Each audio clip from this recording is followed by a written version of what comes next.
అలా చూసుకున్నట్లయితే సార్వత్రిక ఎన్నికలు ఇంకో 10 రోజుల వ్యవధి మటుకే ఉంది. ఈసారి ఏలూరు నియోజకవర్గం ఎలా ఉండబోతుంది? ఇక్కడ ఇద్దరు హేమాహేమీలు ఉన్నారు.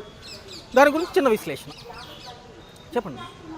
ఈసారి తక్కువ పోటీగా ఉంది ఓరహోరీ. ఓకే, ఒక పక్క బడేటి చంటి గారు ఉన్నారు, ఒక పక్క ఆళ్ళనాని గారు ఉన్నారు. ఏదైనా సమస్య వచ్చినప్పుడు ఏ నాయకులు మీకు అత్యంత చెరువులో ఉంటారన్న? వైసీపీ.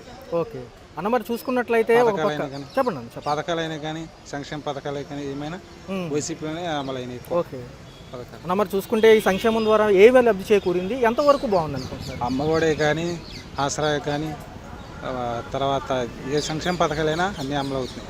ఓకే అన్న, మరి చూసుకుంటే ఈసారి ఏపీ ప్రజలు ఎవరు నమ్మే అవకాశం ఉంది?